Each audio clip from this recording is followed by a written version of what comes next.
Paz do Senhor, meus queridos, espero que todos vocês estejam bem. Continuando nossos estudos, hoje nós daremos início no estudo do livro de Crônicas. O livro de Crônicas, ele tem uma autoria incerta. Segundo a tradição judaica, no Talmud babilônico, em especial no Tratado de Bava Batra 15a, o autor de Primeira Crônicas e Segunda Crônicas, que no caso anteriormente era um livro unificado, foi o escriba Esdras. E por que é importante nós entendermos acerca disso? Esdras, ele foi, sendo possível, o autor de Crônicas e tendo essa função de escriba, no período intertestamentário bíblico, já no período também no qual pós-exílico, no qual foi escrito o livro de Crônicas, Esdras, que anteriormente também era um livro apenas junto com Neemias, essa profissão de escriba estava crescendo muito na antiga Israel. E os escribas, eles eram majoritariamente sacerdotes. Esdras é dito nas escrituras que ele era um sacerdote também. E os escribas, eles eram profissionais da lei, estudiosos da Bíblia, pessoas que ensinavam a palavra de Deus, pessoas que eram mestres, versados nas escrituras. Segundo o livro não canônico de Eclesiástico, no capítulo 39, do versículo 1 ao 5, ele sintetiza com excelência as funções e responsabilidades de um escriba. Ele diz o seguinte: aquele que se dedica ao estudo da lei do Senhor, do Deus Altíssimo. Ele estuda a sabedoria de todos os mestres antigos e medita nas profecias. Ele aprende de cor os ensinamentos de homens famosos e procura descobrir o que querem dizer as comparações. Explica também o significado escondido dos provérbios e entende o segredo das comparações. Presta serviços a pessoas importantes e é visto na companhia das autoridades. Ele viaja por países estrangeiros e sabe, por experiência própria, o que é bom e o que é mal neste mundo. Ele levanta muito cedo para orar ao Senhor, o seu Criador, faz seus pedidos em voz alta, pede a Deus que perdoe seus pecados. Então, é excelente essa sintetização do livro para entendermos um pouco das funções do escriba. E algo que também é adicionado a isso, que era fundamental no trabalho do escriba, é que ele era um copista. Como assim um copista? Na época não havia impressora, não havia ainda a imprensa de Gutenberg, que foi a primeira a ser desenvolvida nessa área da tecnologia. Portanto, naquela época, se eles queriam preservar os escritos, espalhar os escritos, eles deveriam copiar à mão. E os escribas, eles eram responsáveis por fazer essas cópias meticulosas das escrituras. Eles tinham um cuidado muito grande para fazer isso. E ao copiar os escritos, ao copiar a Bíblia hebraica, a Tanakh, os escribas se tornaram versados nas escrituras, eles se tornaram exímios mestres. Portanto, eles conheciam a lei do Senhor em um tempo de corrupção sacerdotal que nós vemos acontecendo, especial no período intertestamentário. Os escribas assumiram uma função muito importante como mestres e líderes espirituais no meio do povo. E Esdras teve essa responsabilidade. Esdras nomeou magistrados, juízes dentro do povo, ele ensinou a lei ao povo, ele procurou fazer com que o povo voltasse à prática das escrituras e ele também cumpriu algumas obrigações em relação ao templo. Então, esse é o contexto relacionado à possível autoria de Crônicas e também ao período de escrita de Crônicas. Se nós formos olhar o destinatário, às vezes há uma aproximação do livro de Crônicas com um certo desdém, porque na ordem das nossas Bíblias que nós temos aqui em português, o livro de Crônicas ele sucede a narrativa dos reis. Então às vezes a pessoa pode olhar, mas eu já vi sobre isso no livro de Samuel, eu já vi sobre isso no livro dos reis. Então eu não vou ler Crônicas, vou ler só o que é inédito, vou ler só apenas o material que lhe é único, porque na cabeça dessas pessoas é enfadonho, é repetitivo. Inclusive isso aconteceu comigo quando eu era adolescente, né? Eu olhava Crônicas, mas ele está repetindo as mesmas coisas que foram ditas antes. Por quê? Né? O livro de Crônicas ele tem uma intenção autoral diferente do livro dos reis. O livro dos reis, se nós formos ver, ele foi escrito para aqueles que estavam exilados, para as pessoas que estavam ali na Babilônia. Portanto, a pergunta que é respondida no livro dos Reis é: por que isso aconteceu conosco? Por que nós estamos aqui? Onde foi que nós erramos? Então esses questionamentos são trazidos e respondidos no livro dos Reis. É trazida uma abordagem profética no qual eles tinham sido expulsos, exilados da terra prometida devido à sua pecaminosidade, devido a terem abandonado a lei do Senhor e descumprido a aliança mosaica. Então, no livro dos Reis é retratado, é trazida essa abordagem profética de que eles foram expulsos devido à sua pecaminosidade. No livro de Crônicas não é feito desse modo. O livro de Crônicas foi escrito para o povo de Israel pós o período exílico. Então, a pergunta que é respondida no livro de Crônicas não é por que aconteceu isso conosco, mas sim quem somos nós. Esdras, ou quem quer que seja o autor do livro dos Crônicas, procura trazer a identidade de Israel como um povo de Deus, como um povo que não foi abandonado por Deus, porque eles ficaram durante 70 anos na Babilônia. Portanto, eles poderiam ter pensado: será que o Senhor nos abandonou? Quem somos nós? Ainda somos o povo de Yahweh? Ainda somos o povo do Deus de Abraão, Isaac, Jacó, o Deus Todo-Poderoso? Ele nos abandonou ou ele está conosco? Então, essa é a proposta do autor, do cronista, do livro de Crônicas, é trazer o povo à identificação. Outra coisa que também levou a um certo desprezo o livro de Crônicas foi o título dado na tradução grega da Septuaginta, o qual é coisas omitidas, ou seja, é como se fosse narrado no livro de Crônicas apenas algumas coisas que não foram narradas em Samuel e Reis. E nós não podemos nos aproximar assim desse livro. Toda a escritura é inspirada por Deus e útil para o ensino, para a repreensão, para a correção e para a instrução na justiça, conforme diz em 2 Timóteo, capítulo 3, 16. Portanto, o livro de Crônicas, do início ao fim, ele é inspirado por Deus, ele é útil para o ensino, ele é útil para a repreensão, ele é útil para nos levar à maturidade espiritual. Portanto, nós devemos lê-lo e ensiná-lo do começo ao fim, porque ele é palavra de Deus, da mesma forma que os outros livros das Escrituras são inspirados por Deus. Outro trecho paulino que reforça essa ideia acerca não só de Crônicas, mas de toda a Bíblia hebraica, que se nós formos ver quando Paulo diz a Timóteo que toda a Escritura é inspirada por Deus, ele se refere majoritariamente ao Antigo Testamento.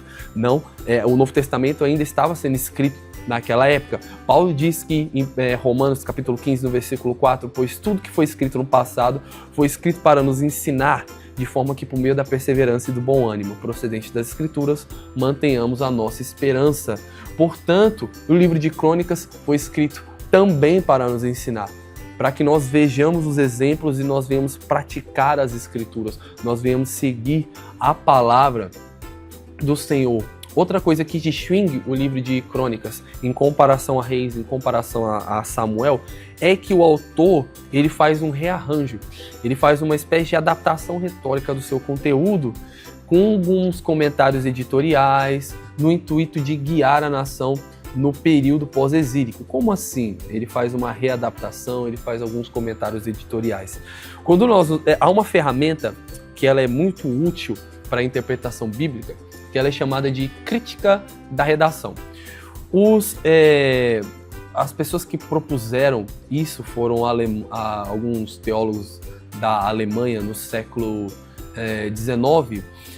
A ideia deles era que, ao comparar livros que claramente têm conteúdos correspondentes, conteúdos similares, nós devemos prestar atenção em algumas técnicas e interpretações editoriais, como, por exemplo, quando nós lemos os evangelhos sinóticos, Mateus, Marcos e Lucas. Há algumas pessoas que os desprezam porque boa parte de seu conteúdo é semelhante, é similar.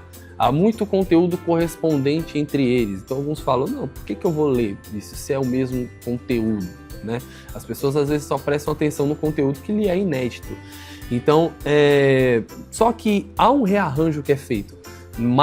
Mateus e Lucas muito provavelmente utilizaram Marcos como uma das suas fontes para escrever os seus livros. Só que há certos relatos, certas narrações no livro de Marcos que eles rearranjam, eles colocam em uma ordem diferente porque o propósito deles é diferente. O motivo pelo qual eles escreveram o evangelho deles era diferente do motivo pelo qual Marcos escreve. Da mesma forma, Crônicas. O cronista, ele selecionou alguns eventos do livro de Samuel, do livro dos reis, e outros não. Outros ele não colocou. Não porque não fossem inspirados por Deus, mas porque não condiziam com a intenção do autor. Então ele rearranja, ele escolhe alguns eventos, coloca no seu livro em uma ordem também que correspondesse com a intenção dele, que era justamente de encorajar o povo após o período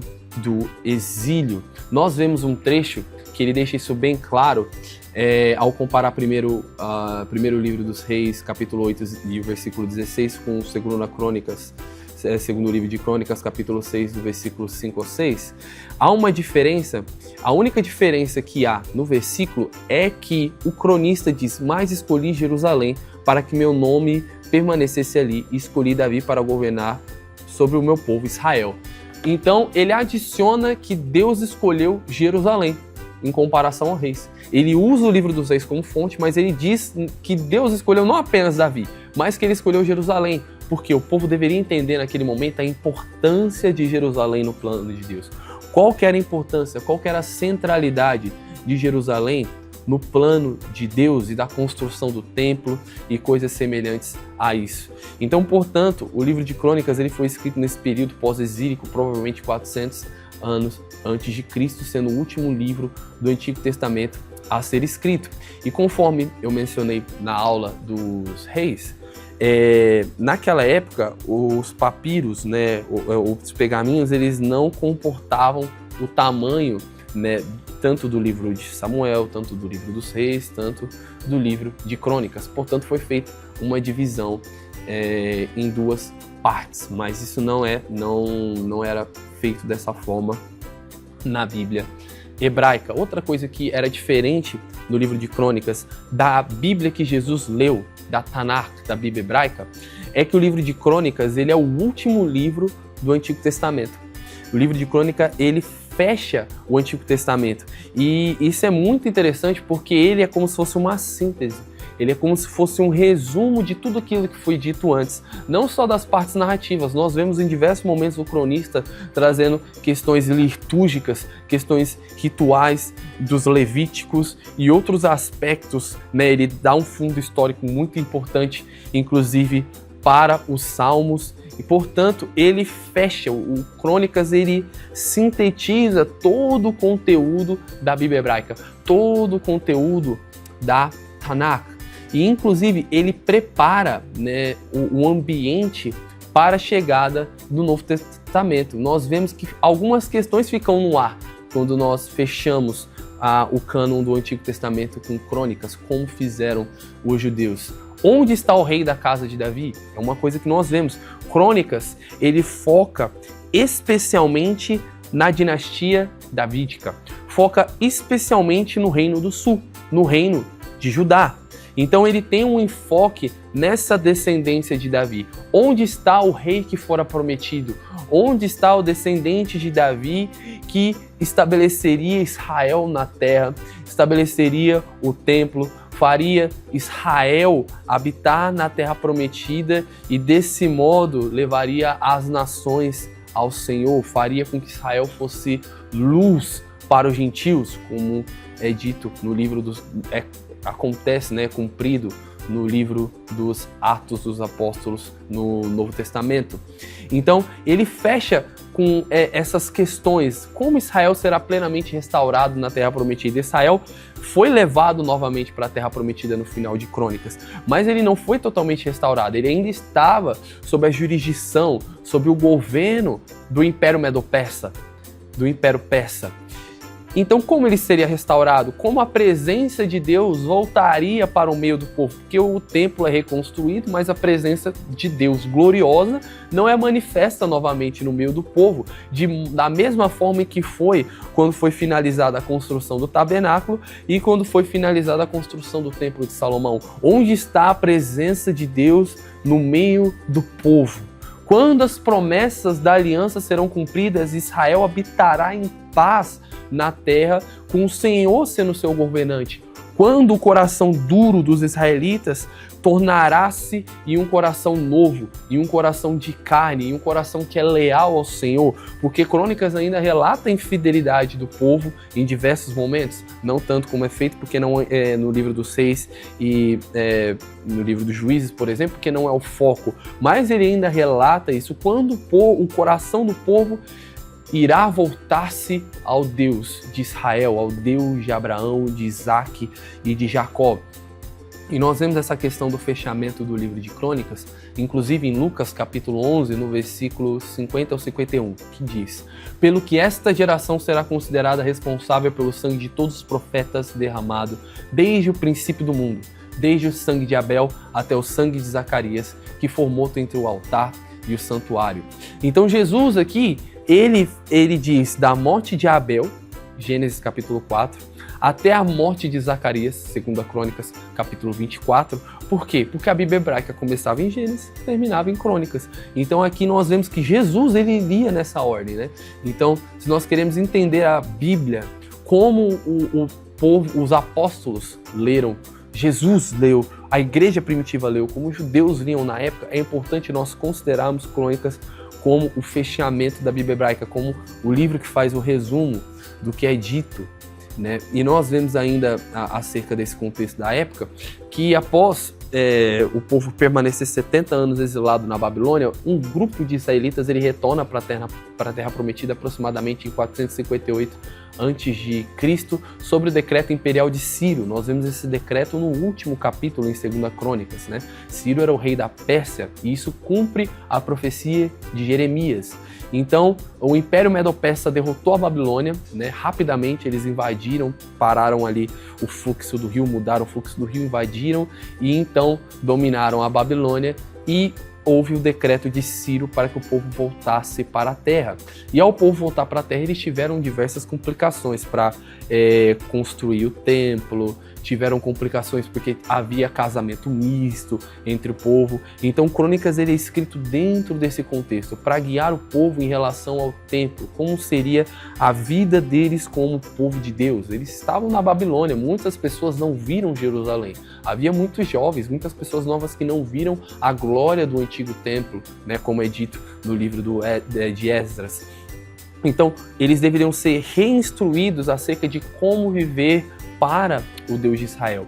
E nós vemos que o livro de Crônicas ele se inicia com uma sessão longa de genealogias. Mas por que genealogias? Do capítulo 1 até o capítulo 9 é trazido majoritariamente genealogias.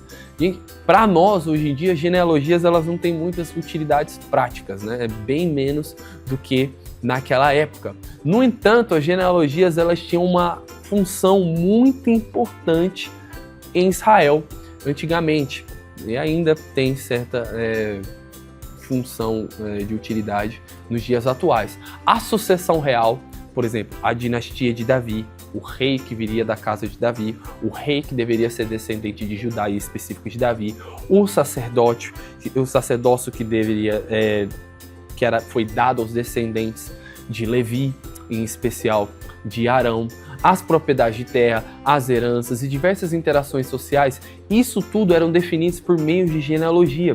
Então o cronista, quando ele traz essas genealogias, ele está querendo identificar o povo. Vocês são o povo de Deus.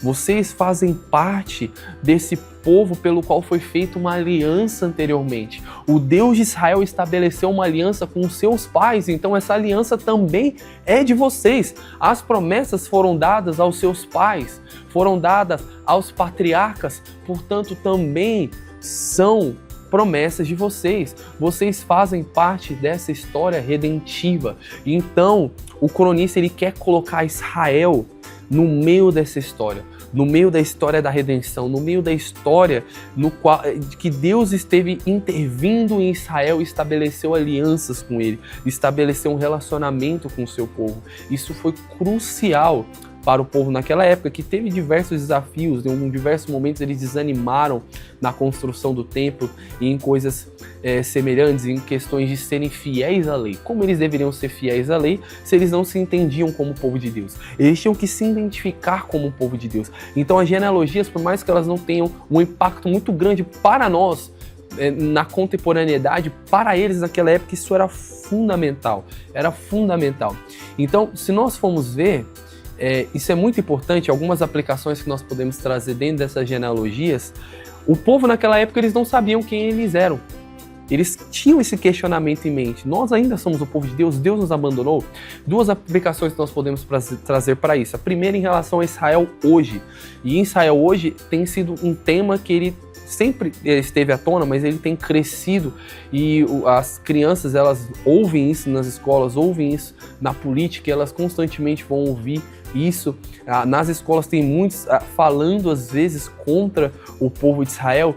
E, gente, nós temos que orar por esse povo. Há um mandamento para nós orarmos em relação por esse povo. E muitos deles, muitas vezes, não têm essa identidade como povo de Deus. Eles às vezes se sentem abandonados. Eu me recordo, 2 anos atrás, em um momento pelo qual eu estava estudando a teologia na época da Segunda Guerra Mundial, e em um momento eu me deparei com alguns judeus que estavam sendo levados no Holocausto, e um deles disse que ele acreditava mais em Hitler do que em Deus, porque Hitler tinha cumprido todas as promessas dele. Então, gente, naquele momento que eu ouvi aquilo quebrou, partiu meu coração, porque eu pensei, eles precisam ser apresentados ao Evangelho. Eles precisam ver Cristo como cumprimento das Escrituras hebraicas. Eles precisam ver o Antigo Testamento, a Tanakh, a Bíblia hebraica, como apontando para Cristo, ele sendo o Messias prometido. E esse homem não viu isso. E ele pereceu no Holocausto, sem conhecer o Senhor Jesus, e muitos hoje em dia em Israel estão nessa mesma situação. Portanto, nós devemos cumprir o mandamento bíblico de orar por eles, de orar para que eles seja tirado o véu de seus olhos e eles se voltem à pessoa de Cristo. Queridos, é muito, inclusive tratando da teologia pentecostal, ela é uma das que mais disseminou a ideia de que Deus não abandonou Israel. Deus não abandonou o seu povo, portanto é importante nós enfatizarmos isso. Outra aplicação que nós podemos trazer, conforme é dito em Efésios capítulo 2, do versículo 11 ao 22, queridos, assim como a identidade do povo de Israel foi trazida em Crônicas, isso também é dito a nós. Porque nós anteriormente éramos estrangeiros às alianças, às promessas, nós não fazíamos parte da comunidade do povo de Deus, nós não fazíamos parte da família de Deus, da comunidade da aliança. No entanto, nós fomos enxertados, inseridos no corpo de Cristo. Portanto, nós fazemos parte do povo de Deus. Portanto, quando eu olho essa aliança, quando eu olho essa genealogia, nós devemos nos identificar. Eu sou tanto povo de Deus como Abraão era. Eu faço parte do povo de Deus como Davi fez parte do povo de Deus. Eu estou inserido nisso. Assim como o povo em Crônicas, eles deveriam entender-se como parte do povo de Deus, para que eles cooperassem com Deus, para que eles fizessem a obra de Deus, para que, entendendo a função deles na história da redenção, ou seja, qual que era a responsabilidade deles de cooperar com Deus na obra de Deus estabelecer o seu reino no mundo. Eles deveriam entender isso, nós devemos também entender qual é a minha função como povo de Deus de cooperar com o Senhor para estabelecer o seu reino.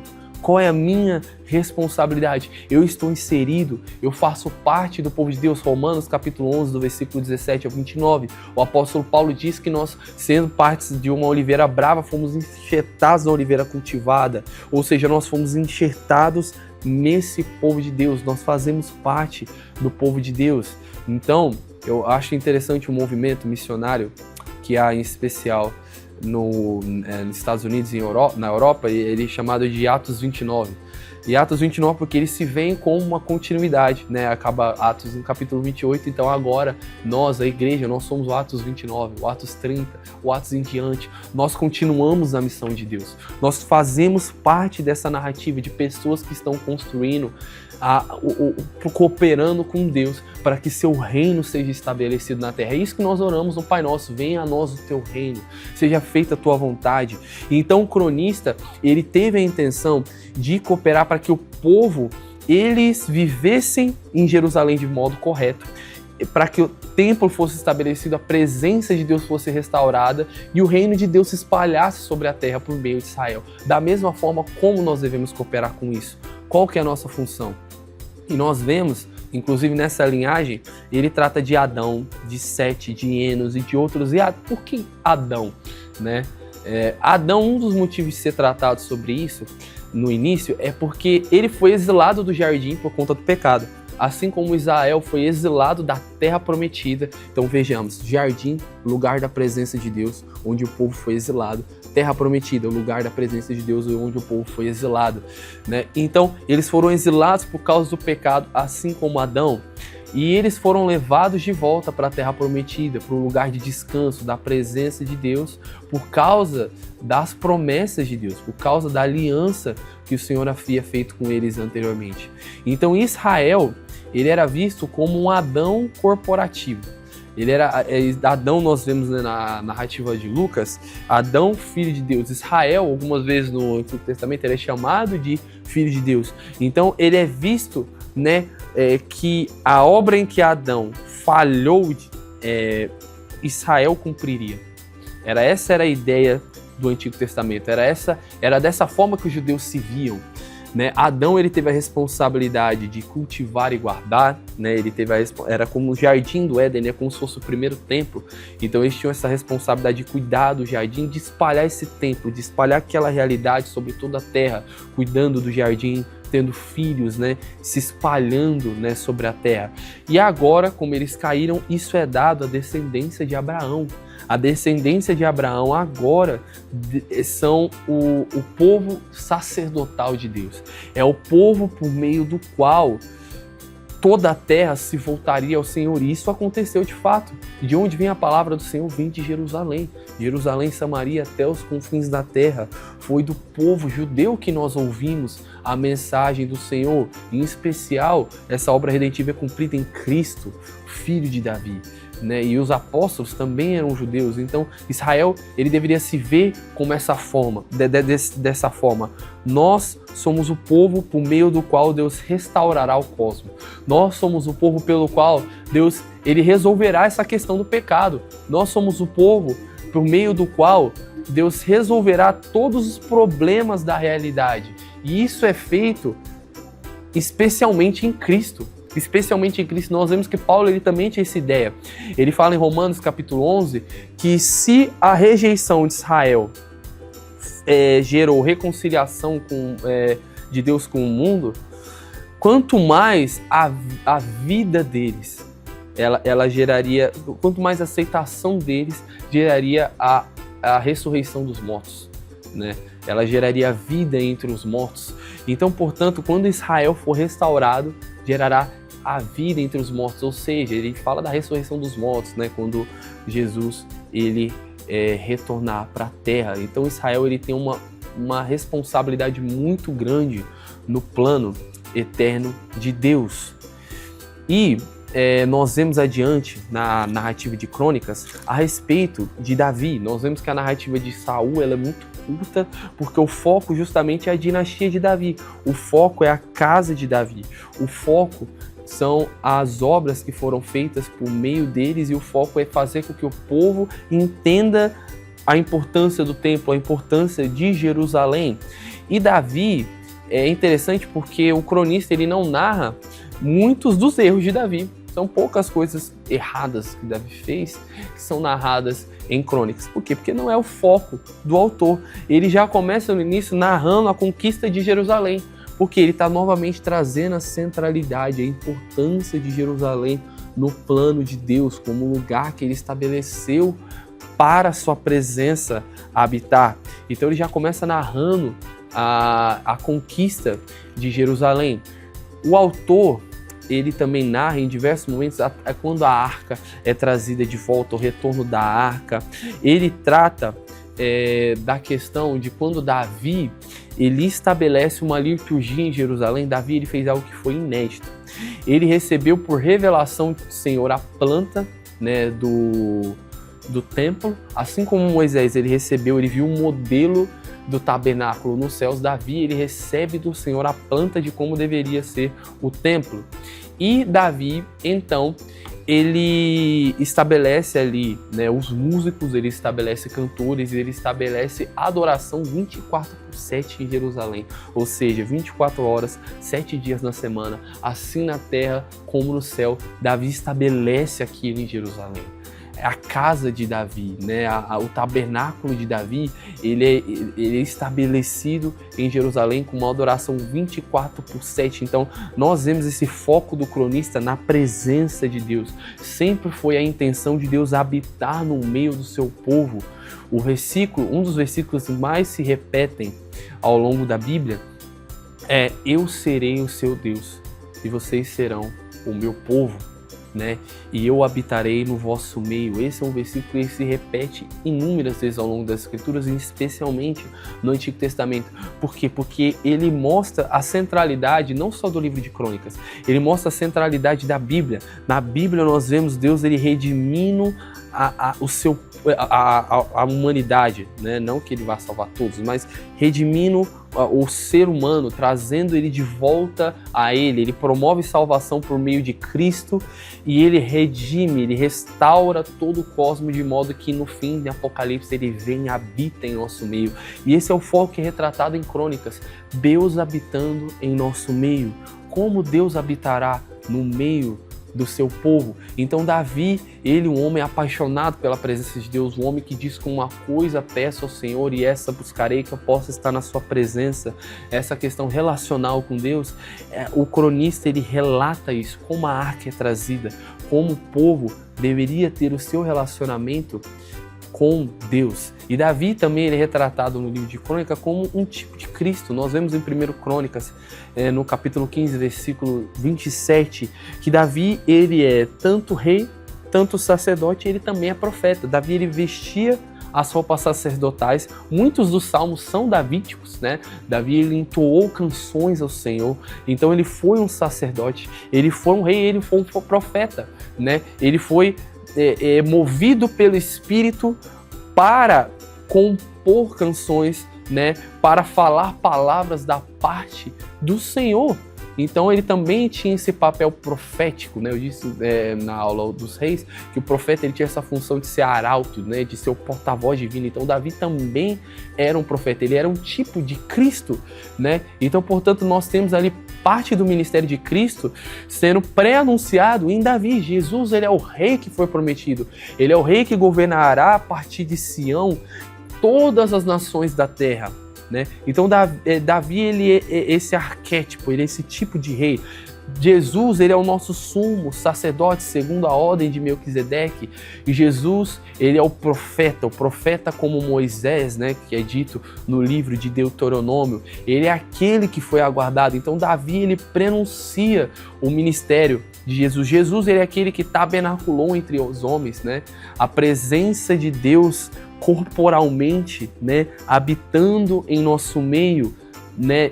Jesus em nosso meio, a presença de Deus veio a nós por meio de Jesus, e Jesus, né, nós vemos no final de Apocalipse justamente o tabernáculo de Deus novamente entre os homens. Então ele é o rei que trará o templo de Deus entre nós. Assim como da descendência de Davi, nós vemos, né, em 1 Crônicas 17, da descendência de Davi viria um filho que iria construir o templo, né, e queria estabelecer ali esse lugar para a presença de Deus, que ele estabeleceu Israel na terra. Isso é cumprido parcialmente em Salomão, isso é cumprido completamente em Cristo, né? Jesus, ele governará as nações. Ele é o filho de Davi, como é anunciado no início do Evangelho segundo Mateus, e ele é aquele que trará a habitação de Deus entre os homens. Jesus, Davi, ele é o tipo que é cumprido no Messias, que é Jesus. Davi também é um tipo de Moisés, né? Como eu mencionei em 1 Crônicas 28, assim como Moisés ele recebeu uma planta, ele viu um modelo do tabernáculo no céu e ele o replicou na terra. Davi, ele viu a planta do templo, ele viu a adoração como ela era feita nos céus e ele replicou isso na terra. Então é como se fosse o que nós oramos no Pai Nosso, assim na terra como no céu. A adoração que é feita nos céus, o templo, a forma dos céus, ele é replicado na terra. Então Davi é um tipo de Moisés, o profeta que recebe essa revelação de Deus e replica isso na terra. Então, nós vemos no livro de Crônicas, ele é finalizar justamente com isso, com essa expectativa messiânica. Quando a presença de Deus será restaurada no meio do seu povo? Aonde está o rei e filho de Davi, o rei da casa de Davi, o descendente que fora prometido, o descendente que Deus prometeu no capítulo 17? Onde está esse filho de Davi que estabelecerá Israel na terra? Onde está esse filho de Davi em que Deus habitará no meio de nosso povo, em que ele é o próprio Deus, né? Jesus, o filho de Deus, né? Filho de Davi na linhagem humana, mas ele é filho de Deus. Portanto, o livro de Crônicas, ele fecha o primeiro, né? E também no geral, com essa expectativa. Nós aguardamos o Messias, nós aguardamos ele que é o Filho de Deus, ele que é o Filho de Davi, ele que restaurará Israel, ele que restaurará todas as nações e finalmente a presença de Deus, o tabernáculo de Deus estará entre os homens. E esse é o livro de 1 Crônicas.